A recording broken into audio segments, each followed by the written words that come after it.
Welcome to Basic Brewing Radio for Thursday, August 27th, 2026. I'm James Spencer. Here at Basic Brewing Radio, we're all about home brewing. This week, Steve Wilkes and I attend a meeting of the Fellowship of Oklahoma Ale Makers, or FOAM, in Tulsa, as they taste and judge their second Mash Your Luck competition. This time, they did it a little differently. 7 teams made up their own spins of the wheels to come up with 7 different combinations. If you want to support us financially, check out patreon.com/basicbrewing. And many thanks to everybody who's helping out in that way. If you go to patreon.com/basicbrewing, you can see a long list of the stuff that you can access if you sign up as a supporter. This past week, I posted the video episode of the latest Mash Your Luck beer that I brewed. Steve Wilkes and I tasted it. I'm calling it a rye stout. Financial supporters got an early release of that video along with a recipe and a behind-the-scenes video beside the brewpot of how that beer came together. I sent that beer along with a hop sampler of a Hallertauer blend, Solero, and Helios. I sent that off today, this morning, to the guys. That's the fastest I've ever sent a sampler. Susan and I bottled that 2 days ago. And I figured it might as well bottle condition in a box traveling across the country rather than just, sitting in my house. I'm hoping that the hops will be nice and fresh by the time they get to the guys. I logged that sampler brew day in my Basic Brewing Brewer's Logbook. Those are in stock at basicbrewingshop.com. You can log 50 batches of brews and use the blank calendar in the front to track fermentations and such. Very handy. I brewed that rye stout that you see on our latest episode, the video episode, with A10 Darkness from our friends and sponsors at Imperial Yeast. I'm really happy with the way that beer came out. To be fair, it's not as dark as I planned, so I'm not sure if it'll fit in the Mash Your Luck qualifications. A little bit of black patent or black malt or black Prince would have solved that, but coming off the tap, that beer is way good, in my opinion. Nice and roasty, perfectly fermented with the A10 Darkness, if I do say so myself. I'm thinking of doing my next beer with Imperial A44 Kveikking. It just keeps being 100 degrees Fahrenheit or 38°C here or up, and that hot porch is just waiting for a bucket of Kveik beer to chug away, turning that summertime heat into delicious flavors.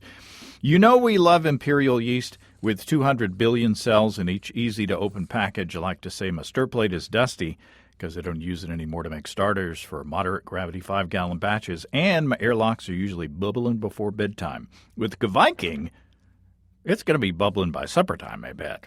Ask your local homebrew store about Imperial Yeast and check out all the dependable deliciousness at imperialyeast.com. That's imperialyeast.com.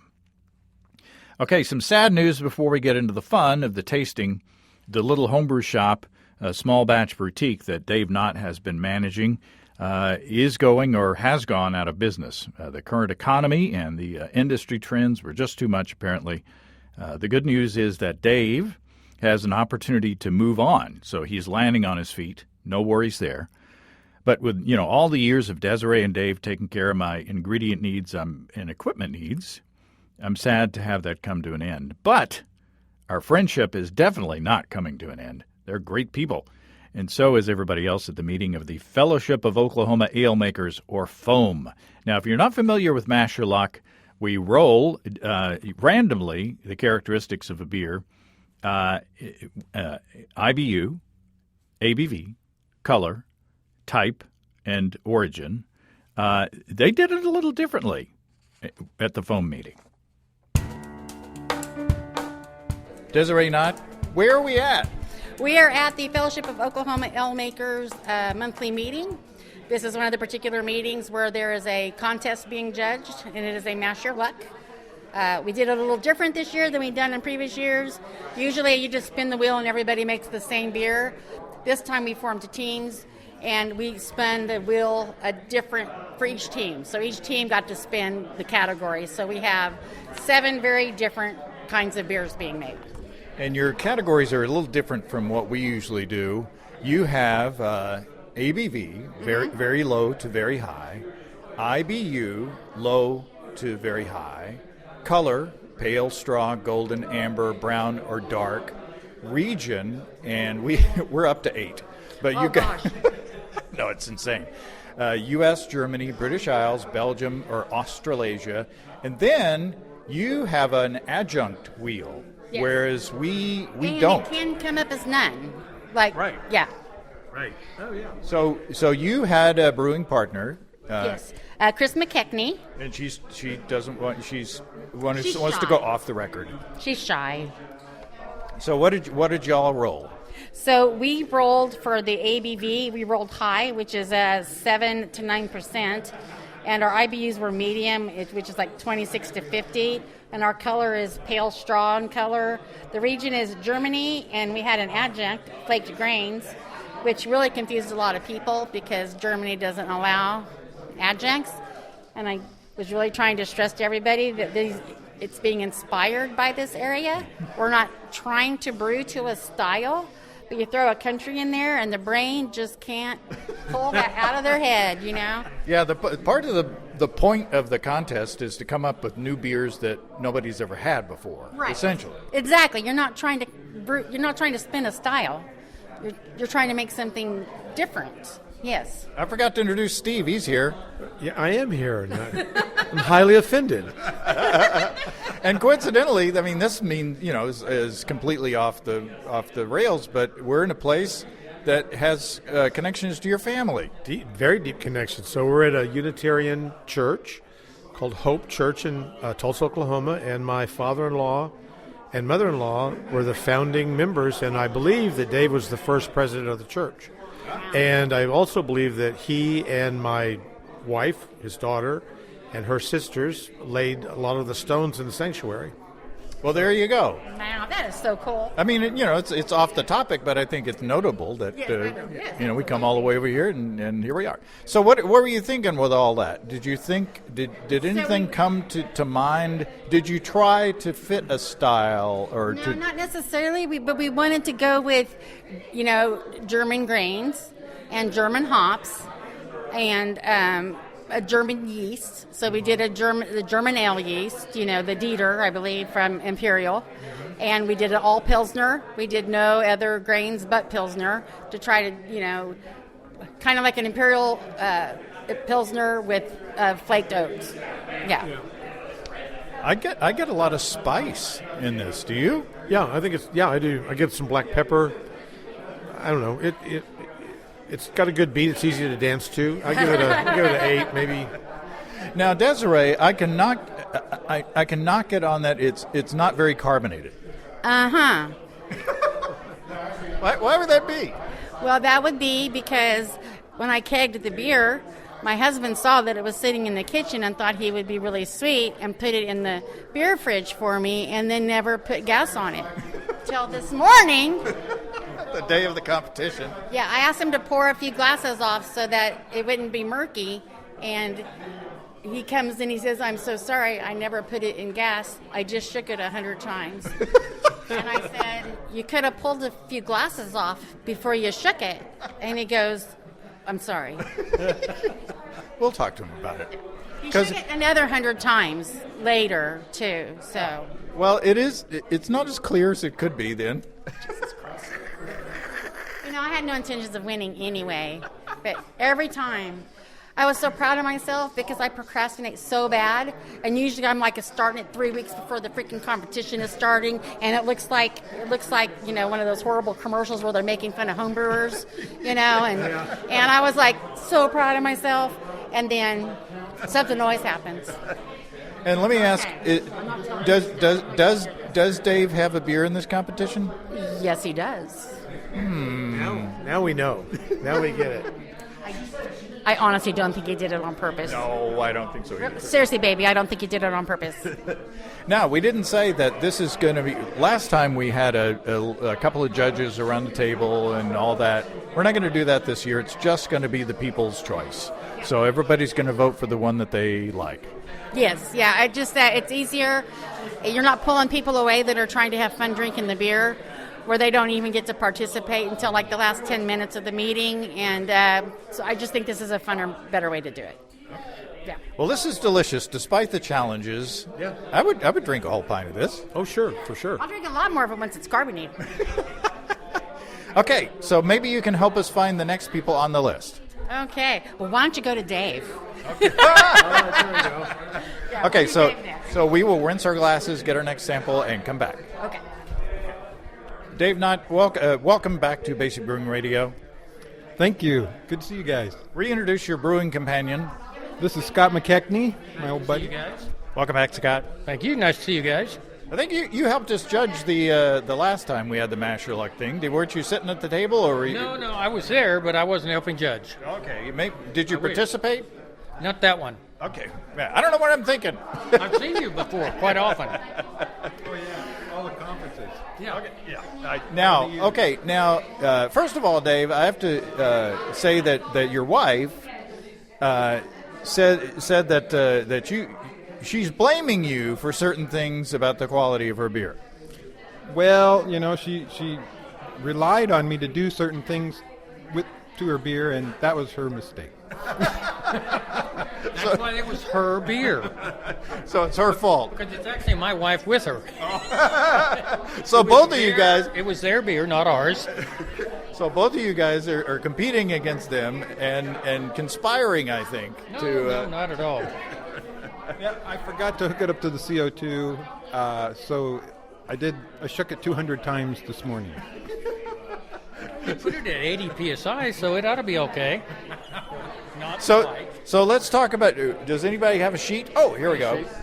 So you guys had you rolled high ABV, Yep.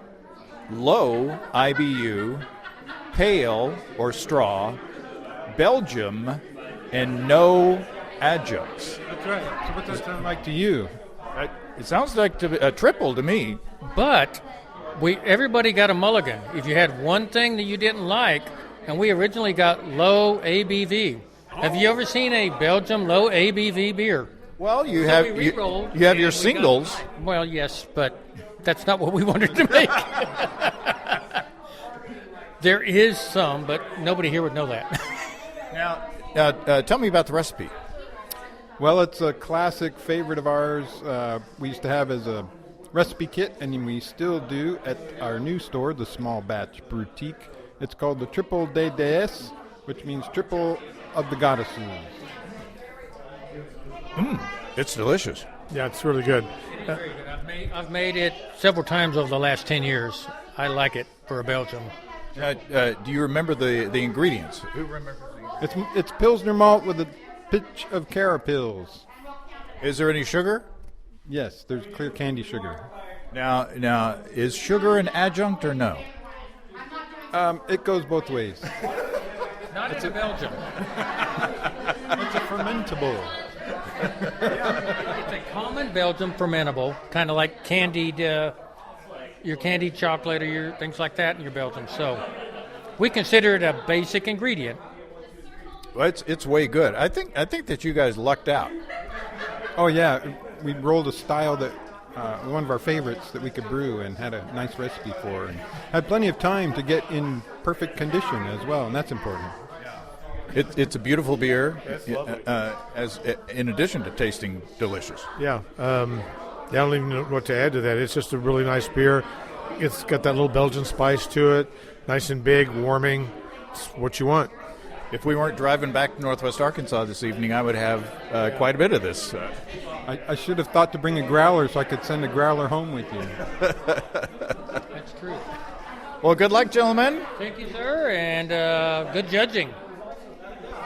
Okay, we have an addendum. So we didn't put the sugar in. We hit our gravity with the malt alone, and we had planned to put the sugar in there. But so 22 pounds plus or minus of grains, etc., in a 10-gallon batch. Oh, wow. So it helps to have the proper equipment. that's right. That's what. Yeah.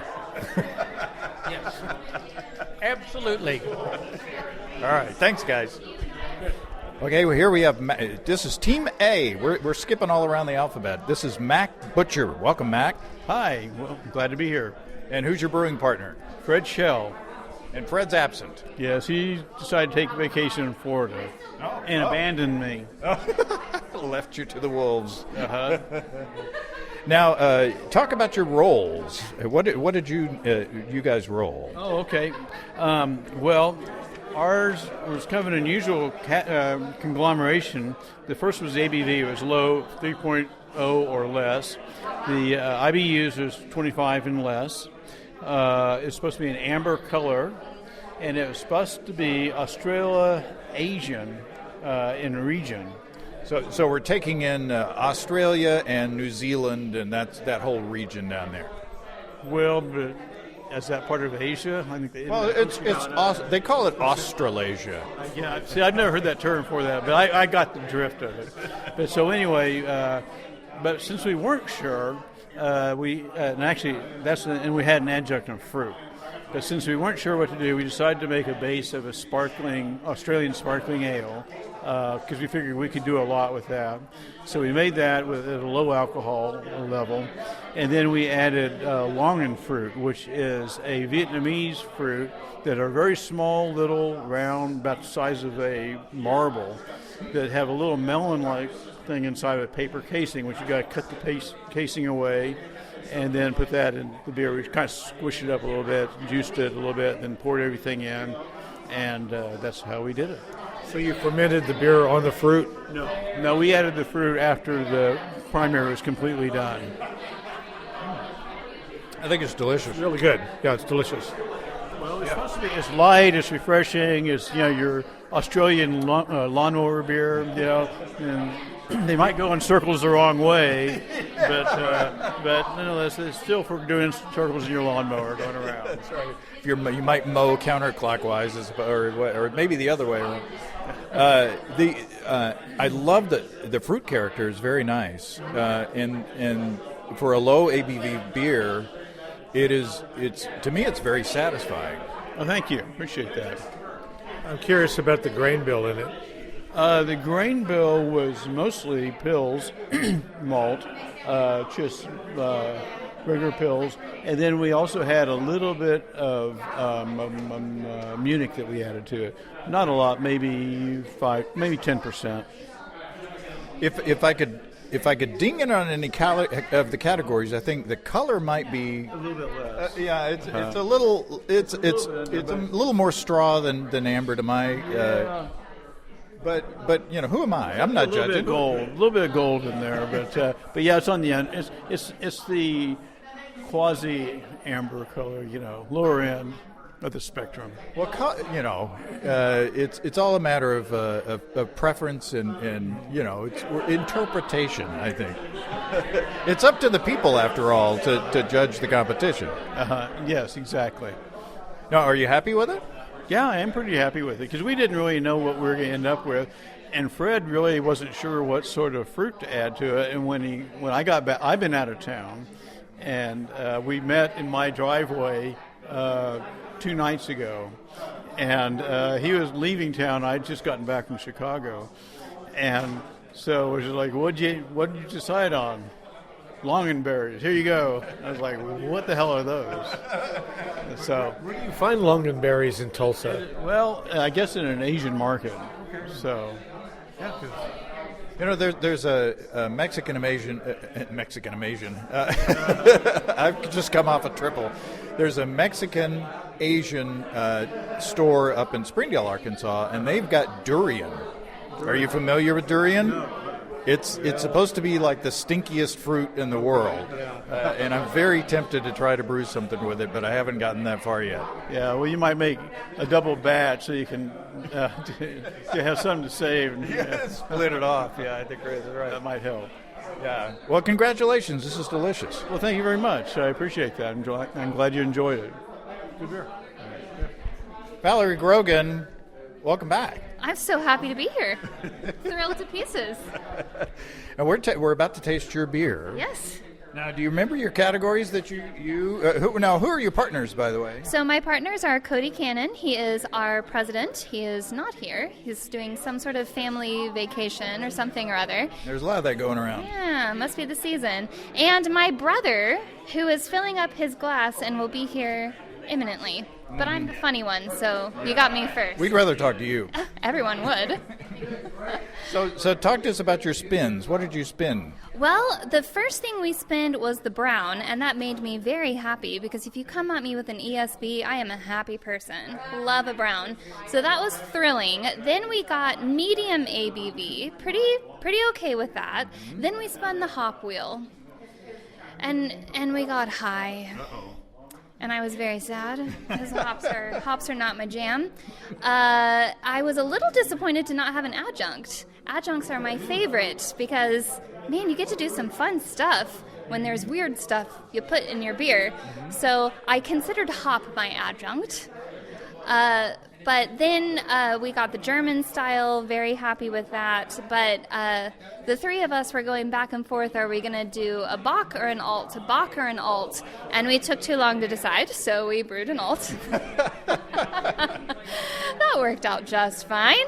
And then we had a brew day. Cody has an electric system. My brother and I still brew on propane, old school, but it was June and it was very hot. So with your propane and propane accessories. Oh, hell no. So we brewed on on Cody's electric system, and man, we had fun just talking about what hops and which are we going to do, and truly we just dumped a bunch of hops in there. Do you remember what the hops were? No, because they were just a lot of them. A lot of different ones. I know we did not use Fuggle, because that is my favorite simply because of the name. So I can tell you what we did not use. Well, you know what our favorite combination of hops is? Cluster and Fuggle. It's a cluster Fuggle. I love the Fuggle. It's so fun. It's a bit musty, but man, the name is fun. So the color is right on. He's ignoring. Your brother is ignoring He's completely ignoring me. Yeah. He's fired. I think the color is right on. Yeah, the color is beautiful. I like the multi-character. Is it bitter enough, Steve? Yeah, but you know what? It's not too bitter. I mean, it didn't. You know, I would not have said. I don't know what you calculated the IBUs at, but they're not blowing me out. No, there's not like it's not distasteful. It's pretty sharp, but it's not, I'm not making any kind of bitter beer face. Yeah, we did a tasting of it, Cody and I, at our Star Trek night on Mondays. We love Star Trek. And we were debating if we were going to dry hop it further. Consensus was it's enough. No more. So is this a new style? I mean, one reason why this competition was invented by mostly Adam Ross and me was to come up with new beer styles. And people, a lot of times, we were talking to Desiree about this, a lot of times when people roll, they try to shoehorn existing beer styles into what they've rolled. So do you think that y'all have come up with a new beer style? Well, I know that the German laws would not be happy with this alt beer, so yes, ? I've brewed alt beers before. I love an alt beer. I did quite well at Foam Cup with an alt beer a couple years ago. Very pleased with that. But I've never made it this hoppy, ever. My mother took one sip of this, made a face, and poured it out. Oh, no. Shot to the heart. Thanks, Mommy. And she's here, right? Oh, she's already gone, but yes, she was here. She hates hops more than me. Yeah, she did make a face, when you were talking about the beer in front of the group. Oh, my mother is highly opinionated. She makes no bones about it. So I think we have I don't know about a winner, but we certainly have a legitimate beer. Oh, for sure. Yeah, I mean, I don't know enough. I don't even know if I've ever really had a commercial alt beer before. I'm serious. I don't. Well, I've led a deprived life. But, I mean, I really don't. I can't think of one that I've had, so I don't have a reference point.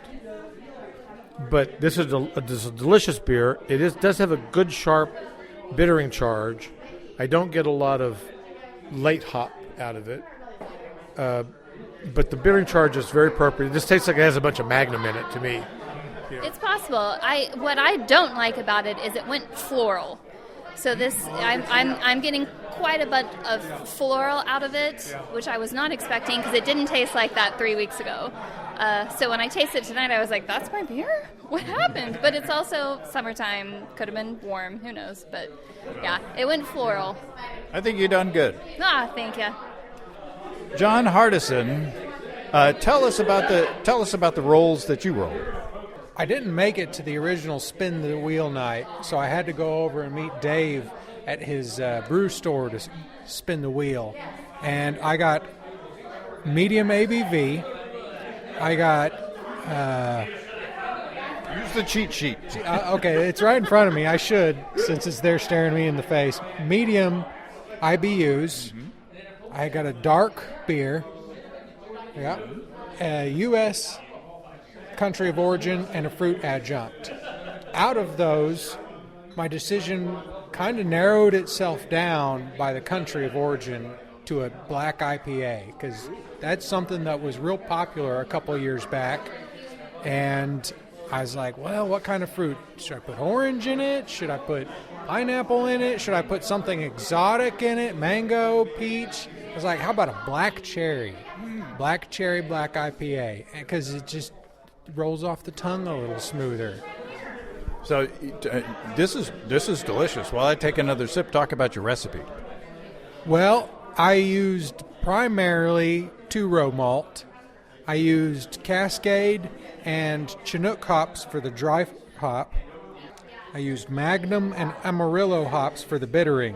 And then during the last end of the boil, I added Chinook, Cascade, and then more at 0 time, and then more as a dry hop. Wow. So there's... And then how did you get the fruit in there? 2, 3. I put cherry juice in the bottle. Oh, nice. Nice. Tart cherry juice. Stuff's like $6 a bottle. For little 32-ounce bottle of it, too. And that's actually going to go to one of my next projects, which will probably be at the next meeting. Now, I think that the fruit flavor pairs well with the hops. Yeah, it does. And the amount of hops that you described don't reflect the hoppiness of the beer to me. It doesn't hit me in the face with hops. It's very well balanced. I mean, there's plenty of hops in it, don't get me wrong. But when you were running down use this hop, and like the 84 hops that are in it, I was like, this is going to just knock me out. But it doesn't. It's very well balanced. The cherry comes through really nicely, pairs up well with the darker malt characteristic in it. So good job. It's a nice beer. Yeah, I think that one can get carried away, especially like with a black IPA with the amount of hops, but not only the number of hops, but the volume of the hops. You know what I'm saying? But this is not like an overly hopped dare beer. This is a nicely hopped, nicely balanced beer with some good fruit characteristics that kind of pair with the hop character. So I think you did a great job. Thank you for saying so. Now, how'd you feel coming into the challenge? Were you nervous about trying to, put all of this together, or when all of the rolls came out, did you say, "Aha, that's easy, I've got it"? I set myself a goal when I knew what style of beer I wanted, and I just tracked down a recipe from there. I knew I wanted to compete again because we had visited with you last year a little bit, so I was like, I'm going to do better this time. So I made my batch, I made my keg, and I sat on it. It's been sitting for about 2 months, and I sat on it because I was like, how do I want to add this? Do I want to carbonate it? Do I want to add it to the bottle? Do I want to put a little tincture in there? I couldn't decide how I wanted to get that cherry juice in there, so I just tried a couple of different. I tried frozen cherry juice, frozen cherries in the beer. I tried a fruit cherry juice, carbonated separately, and then this was the last one I tried. I said, that one's the ticket, the tart cherry juice and the bottle. And from the malt, there's a little bit of chocolate coming through now, so it's like a chocolate-covered cherry, hoppy chocolate-covered cherry. So almost like a little Black Forest beer. Oh, yeah. Well, very nice. Excellent. I did a chocolate malt in there. Yeah. I can taste it now as it's warming up. Chocolate and chocolate wheat. Toby Smith, welcome, and tell us about your categories, what you rolled in your categories. So I spun and I ended up with a British Isles. I ended up with very high ABV. It was 9.1 or higher. I ended up with very low IBUs, less than 20. And I ended up with amber color and no adjunct. And so I thought about it. Scottish wheat heavy seemed like the best solution to all those things, and so that's what I went for. I brewed it once. It was a complete disaster because I hadn't brewed in a while. I moved, all my equipment had been in different places, and so I was trying to put it all back together to brew. It was a complete disaster. Brewed it again, but only recently. And so it's very young. I just kegged it on Saturday, so it's very young. It's very murky because I haven't, had time to let it clear up yet. So, but yeah, I gave it a shot right before I came over. I was like, oh heck, why not? I'll bring it on. So, I like it quite a bit actually. It's definitely challenging the triple that we had. This is the challenger. Wow, I think that is a huge honor because the triple was at the top of my list as well. So, what yeast did you use? Just a Scottish wee heavy yeast. I can't remember the name of it. I don't remember the brand. It was a Y yeast. I do remember that, but I don't remember the exact strain. But it was a wee heavy yeast. Well, it's. I'm getting some spice in there. I don't know if it's from the hops or from the yeast. I used a little bit of peat malt. Oh, yeah, peated malt. Okay. Peated malt, yeah. And so that's where I think maybe a little of the spice is coming from.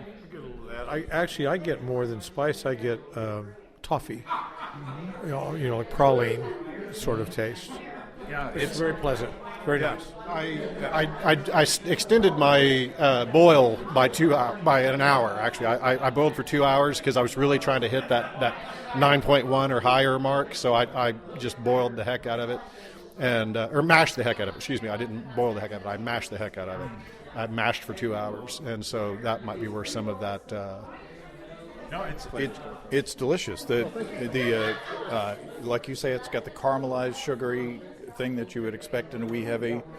Like I say, I'm getting a bit of a spicy characteristic. There's no oak in this, right? But it's almost. I think that peated malt is what you're getting. Yeah.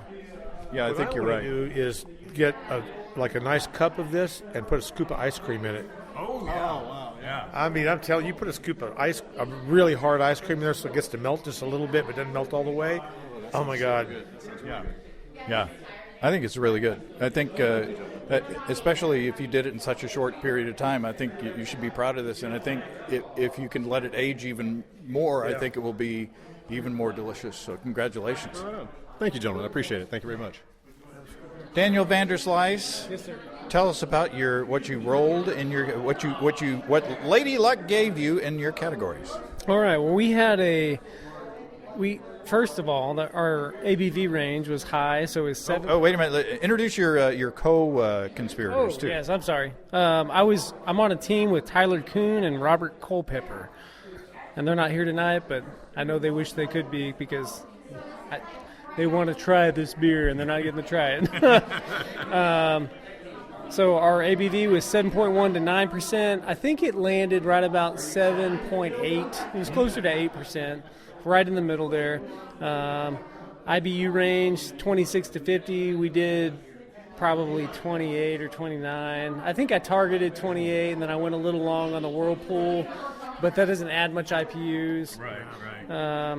And then, the amber, I don't know what the IBU or the SRM color is right now offhand. I should have brought it, but it is amber. It's an amber beer. Yeah. I can give you that. It's a US, so we fermented with USO 5. Okay. And we used American hops. We used Trident hops, First Wort, and then some of the Boyle hops, and then we used El Dorado for the Whirlpool, for the long Whirlpool. And so, it has some hoppiness to it. It has some bitterness and hoppiness. And you had no adjuncts. No adjuncts, yes. No, I love adjuncts, and we didn't have any, and that was but I mean, I don't know. I think people still like it.